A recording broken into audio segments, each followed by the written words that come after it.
इरानको राजधानी तेहरानमा पछिल्ला केही दिन यता कालो वर्षा भएको खबरले विश्वको ध्यान तानेको छ। स्थानीयले सहरका केही भागमा कालो रङको वर्षा भएको बताएका छन्। विशेषज्ञहरूका अनुसार यो घटना तेहरान आसपासका तेल प्रशोधन स्थलहरूमा भएको आक्रमणपछि बढेको गम्भीर वायु प्रदूषणसँग सम्बन्धित हुन सक्छ।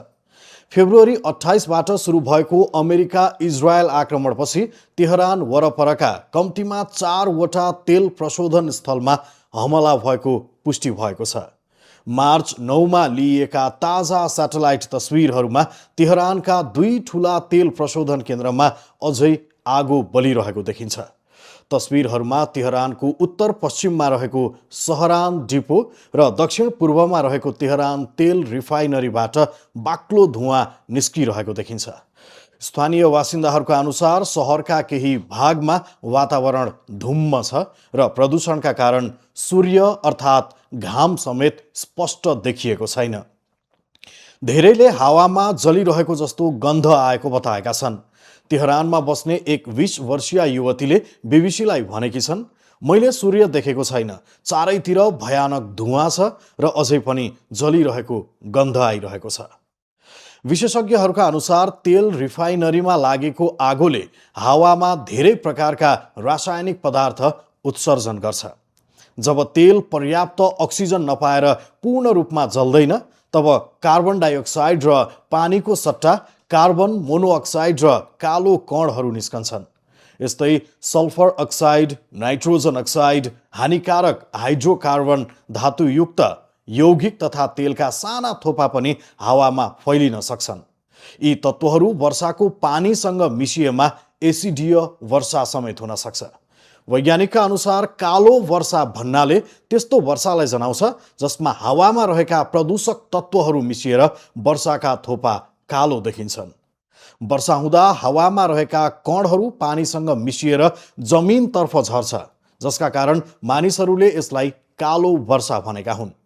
विश्व स्वास्थ्य सङ्गठनले पनि तेल प्रशोधन स्थलमा भएका आक्रमणले नागरिकको स्वास्थ्यमा गम्भीर जोखिम निम्त्याउन सक्ने चेतावनी दिएको छ। तेहरान र वरपरको क्षेत्रमा वायु प्रदूषण अत्याधिक बढेको छ। तेहरान सहरको जनसङ्ख्या करिब 1 करोड रहेको छ भने आसपासका क्षेत्रमा पनि लाखौं मानिस बसोबास गर्छन्। वैज्ञानिकहरूका अनुसार अहिले प्रदूषणको ठ्याक्कै मापन गर्न कठिन भएको छ, किनकि जमिनमा रहेका मापन उपकरणहरूबाट पर्याप्त डेटा उपलब्ध भएको छैन। साथै हावा, बादल र अन्य कारणले स्याटेलाइटबाट प्राप्त सूचनालाई पनि विश्लेषण गर्न चुनौती भइरहेको छ। यो अवस्था सामान्य सहरहरूमा देखिने धुवाँ धुलो भन्दा फरक छ। काठमाडौँ, बेइजिङ वा दिल्लीमा देखिने प्रदूषण प्राय धुलो र कणका कारण हुन्छन्, तर तेहरानको अवस्थामा विभिन्न रासायनिक पदार्थको असामान्य मिश्रण देखिएको छ। त्यहाँको मौसम पूर्वानुमान अनुसार तेहरानमा आगामी दिनहरूमा वर्षा र तीव्र हावा चल्ने सम्भावना छ। यसले हावामा रहेका केही प्रदूषक कणहरूलाई तल झार्न मद्दत गर्न सक्छ।